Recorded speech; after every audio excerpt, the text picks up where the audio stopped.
It happened. It finally happened. It took 7 viewings across 7 years.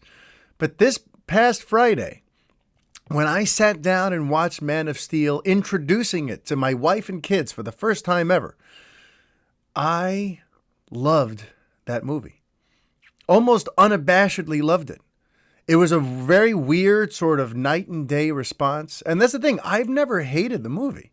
Anyone who's listened to me over the years or read any of my writings know that there's a great deal about Man of Steel that I adore, that I treasure. But then there were things during the final hour and change that turned me off. And it always made my feelings about the movie very complicated because it always felt like, wow, this is really close to being like the perfect Superman movie. But there are some key things that just completely fly in the face of everything I feel about this mythology, or even just in terms of the execution of this story.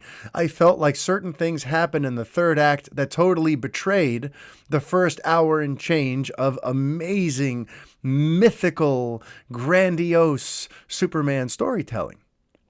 So I went into this viewing on Friday, basically hoping, I hope my kids like it more than I did. I have a feeling my wife, who's a lot less hard on these movies than I am, is going to love it. I mean, she basically avoided it these last 7 years because she's heard me bitch and moan and complain about certain things. So she was like not even that excited about it. And it's kind of funny. I used another movie to explain to her why she should give this a chance. I used Star Wars The Last Jedi to sort of make the case for why she should give this a chance. Because when we saw that movie, we walked out of the theater and she was over the moon. She loved it. She thought it was an instant Star Wars classic. She was obsessed with it. And for the whole ride home, I was pissing all over that movie. I was not feeling it. I wasn't happy. There were things that as a fan just completely rubbed me the wrong way. And she remembers saying, like, I can't relate. I don't know what movie you saw that you feel this strongly against it. That was great. So on Friday, before starting the movie, because she had some apprehensiveness to it, she hadn't quite signed off on that being the Friday night movie, because we do this every week ever since the pandemic began. And usually there's a pretty good consensus, but she was a little resistant about Man of Steel because of me. So I told her, I'm like, you know what? If I'm being honest, I have a very strong feeling that this is going to be another The Last Jedi situation where you're going to adore it and you're not going to understand what my issues are. So I sort of set the table that way, and my wife and my kids came into it totally fresh. I made sure they never knew what my complicated feelings for Man of Steel were. I just presented them with, hey guys, so you guys have met one version of Superman, actually a few now. You've met the animated series and you've met the Christopher Reeve version, and you've even seen Brandon Routh do a variation of the Reeve version. So now here is another all new Superman, new storytellers. You have to act like nothing else that happened before happened. This isn't going to have that theme that you guys are always humming when you think of Superman. This is completely its own thing. So I basically just set the table there so that my kids can approach it with an open mind. I gave my wife sort of that perspective of like, I actually think you are going to love this, and you're not going to get why I've been complaining since June of 2013. So going into it with that mindset, I'm sitting there on the couch, we turn off all the lights, we have the popcorn, we put the sound up, we have my 65-inch, and, we're there in our little personal Robles movie theater. And all I know is, as the movie is unfolding and as the story's being told, I'm finding myself the most invested I've ever been. All of a sudden, like it felt like I'd never seen the movie. It felt like that first time when I caught a midnight showing of it the night before its premiere back in 2013. It felt like a new experience. And there was a part of me questioning it. I'm like, what's going on with me right now? I'm almost too into this. I've seen this movie 6 other times. Why does this feel so new to me? And then it became official. that this was going to be a very different experience when the first flight sequence came on, because that's a sequence that I've always enjoyed. I've always enjoyed the visuals. I've always enjoyed the idea of it. But I definitely didn't love it the way most people do. Like, when people who talk about Man of Steel and people who love Man of Steel talk about First Flight, to them it's this like religious experience, and a lot of people put that there next to like the Wonder Woman in No Man's Land sequence from the Wonder Woman movie.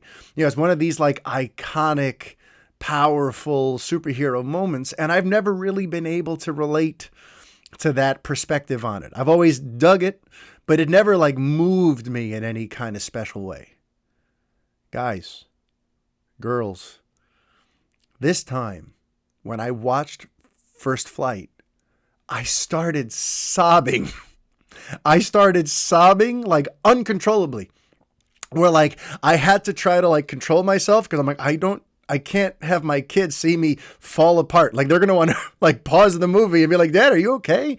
Do we have to go to a hospital? Are you all right? Because I was like having this private moment where all of a sudden, like the magic of the moment, seeing Superman fly and the smile on his face and him zooming all over the earth. And it was like I was that 4-year-old kid back in '87 seeing Superman fly on the big screen again. Suddenly it was like, whoa, there's Superman. And the power of what Jor-El had to say leading up to that, and Henry Cavill's portrayal of it, and the majestic cinematography and visuals that Zack Snyder gave it, I was bawling uncontrollably. And it was like this, it almost felt like pent up. It almost felt like on some level, for the last 7 years, it's like I've wanted to cry during that moment. But now it finally came out. The levees broke, and I felt all of this like happy, emotional euphoria watching Superman fly. And maybe it was made a little bit more emotional knowing that like this unfortunately didn't lead to more stories for this Superman. We got BVS, which was more of a setup of Justice League and in many ways a Batman story.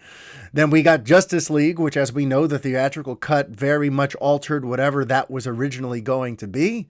So we've never gotten to really see this Superman fly to those heights since First Flight.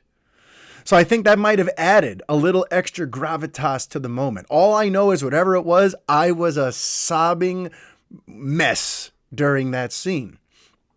And somehow my kids like didn't notice it, or maybe they did and they just pretended like, Dad's going through something and I don't want to deal with that right now. I don't know what it was, but they left me alone as I'm sobbing in the corner. And then the next big set piece was the Jonathan Kent tornado sacrifice. And this was pretty special because my daughter, I think she could sense, she's 9. She's very whip smart, this kid. She's clever, and she can break down a story to very great detail already, even at this young age. She digests and internalizes things in a very sort of mature way. And I think she could tell something's about to happen to Clark's dad, because as soon as the tornado arrives, she like crawled across crawled across the couch and grabbed my arm and put it around her and cuddled herself under my arm, kind of grabbing around my waist, watching very intently and in a very concerned way. And I there, like in full father mode now, holding my little girl, a moment that, or an element that had completely sort of flown over my head the first 6 times, suddenly hit me like a ton of bricks. Seeing Jonathan Kent race into danger to save lives, knowing that his son could do all of this on his own in a much more fast and efficient way, but choosing to protect his son, choosing to go, listen, I know he can do this, but I don't know what the world will do to my boy if they see him do this, because he knows what a cold, hard, cynical place this world can be. So knowing all of that, he runs into danger saving people, and has Clark and Martha go hide under a bridge. The power of that just caved in on me. Because on top of that, I've always loved the idea that Kal-El's upbringing, that Clark's upbringing in Smallville, is really what inspired him to be who he was. That he wasn't just genetically predisposed to be this great guy, but that rather that John and Martha instilled certain values in him. And watching that scene and seeing John be such a hero, it suddenly, finally just hit me, pow, right in the face. This is where Clark learned to be that guy who can't stand on the sidelines. This is where Clark, this version of Clark, got that inspiration to be the person who runs into danger, because that's what his dad did. And thinking about it more from Jonathan's perspective, here he is in that scene. Clark just said, "You're not my real dad." And then, at a moment's notice, he shows him nothing but a father's love by protecting him and sacrificing himself so that they and others can live. It was amazing. And holding my little girl during that scene really kind of helped all of it sort of sink in all at once. The power of that moment. Because it's a moment I've had mixed feelings on. The first few times I saw it, it was emotional. But then at some point, I started kind of thinking too hard about it and thinking, man, Clark would never just let his dad die. That seems silly. And that's something I've noticed too, as I've had some time to think about the movie in the past week, since my sort of 180, is that a lot of the things that irk me are these like isolated moments that when you think about them on their own, when you're not watching the movie, when you're on your own time, thinking about certain isolated moments, it's easy to pick them apart and to question the logic of them and to sort of be like, oh man, that ruins the whole movie for me. But when you're actually in the movie and just watching the moments happen as they're supposed to happen in the context with which they're supposed to happen, everything lands much differently. And that's how this felt. It felt like after years of scrutinizing that scene and hearing other people scrutinize that scene, I had sort of soured on it. But this time, watching that movie in this very sort of dedicated, concentrated way with my family last week, I really, none of those other dissections, none of that nitpicking mattered. All the powerful moments hit me exactly the way they should. And the overall plot line of Jor-El sending Kal-El here to try to see if he can be a bridge between these two cultures. And that's why the whole Codex thing is important. Because originally I thought the Codex thing was really kind of a contrivance.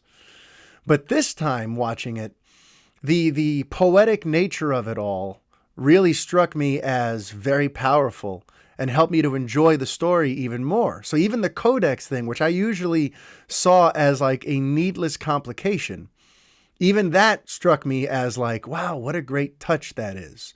I really kind of dig that Krypton ultimately was destroyed by its hubris, by its pride, by its people not being open to new ideas or being able to admit that they were wrong.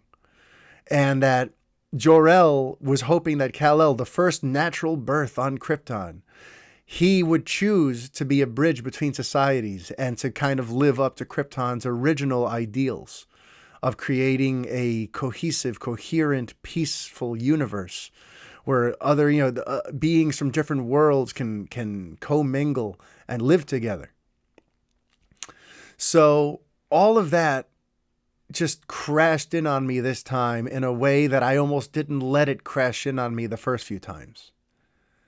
And even other little things, like in the battle on Smallville, when Superman saves that soldier who falls out of the helicopter. Listen, I've always appreciated that moment, and I've always said that Man of Steel should have more of those moments in the third act, those little moments where he goes to save a human amidst all the chaos, that those little moments would have made all the difference.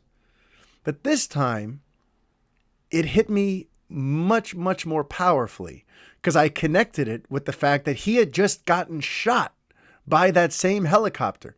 There's that sequence there where they're firing down and you see Kal-El, you see Superman lurch backward as he gets hit by a bullet seemingly in his own head. And yet, seconds later, he flies forward to save that soldier. To me, the power, like that felt so Superman, because Superman would know that these people aren't trying to hurt me. They don't know if I'm friend or foe. They just see these super-powered aliens destroying a small American town, and they're trying to wipe us out. It's nothing personal. And I still have to save them because their intentions are right. They're just trying to protect Earth. And that's what I'm here to do too. So we're all on the same team, whether they realize it or not. So he saved that soldier. And that perfectly sets up later on when he steps out from behind that debris and the soldiers lower their guns. And Colonel Hardy says, "This man is not our enemy." I mean, that landed real hard. I'm going to try not to get emotional while talking about all this stuff, but it's really sort of powerful to me too, as someone who's loved this mythology and these characters for as long as I have. To suddenly see these magical moments in a movie that I had once kind of been too cynical and hardened to let love, it feels very rewarding to now all of a sudden be like, wow, no, there's another great Superman story that I can watch now that was handled with great care and great just artistry. And Man of Steel became that for me last Friday. And look, and I still have certain things that I wish were handled differently.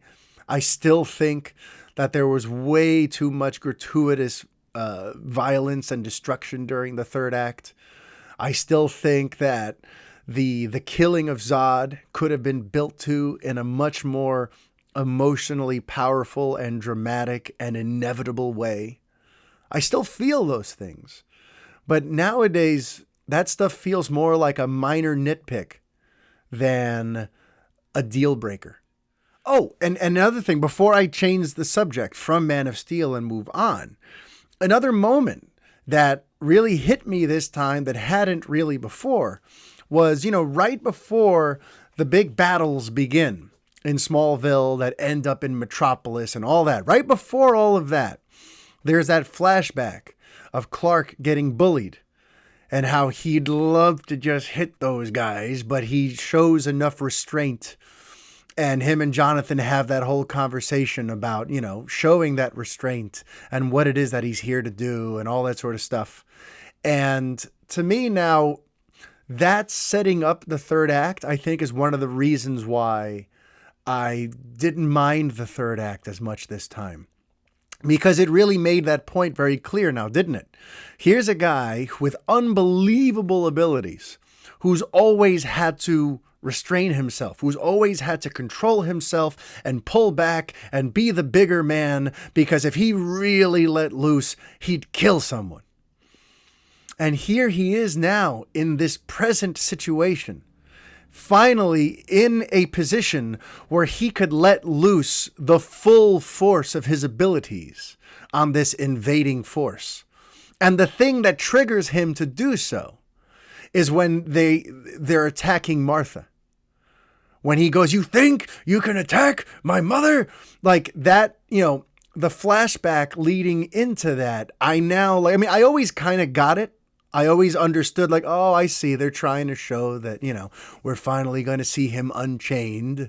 Okay, great. So now we're going to get to see a bunch of, you're going to see that Dragon Ball Z fight that we've been hearing about for years. That, for the fans who are dying to see Superman punch something, this is just going to give them their excuse to enjoy him punching things. It's always kind of been how it felt. But this time, watching it, it didn't feel quite so forced and contrived.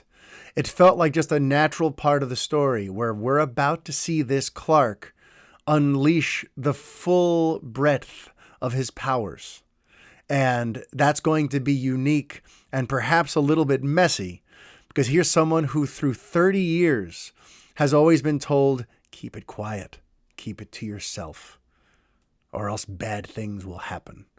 And I think that's what helped me enjoy the third act more, kind of giving it, framing it in that context. So, Man of Steel, I'm sorry. I'm sorry for all the years I dogged on that on certain elements of that movie, because it really is a pretty special experience. And if anything, this makes me extra sort of sad about the fact that we're probably not going to see another solo outing for that Superman again. I really wanted to see more of what happens with this Clark Kent, with this Superman, with this story. Now that his first day on the job is behind us, now that he's learned some unbelievable lessons, now, I wanted to pick up from that last scene, that welcome to the planet scene. I want a sequel that basically starts from there. I want to see this Clark continuing to develop into the hero he's going to be. Henry Cavill as Superman with the right creative team is gold. And it's crazy to me that it's 2020 and there's not even really a legitimate conversation still about getting him another solo movie. I mean, what a freaking tragedy. So if you ask me, as a Superman fan, especially one that now appreciates all that Man of Steel was, it's just a tragedy that this guy never got to do more. He never got to really show what he could do in this role. Because what he did show us in Man of Steel, when the focus was solely on him, was just so good. So good.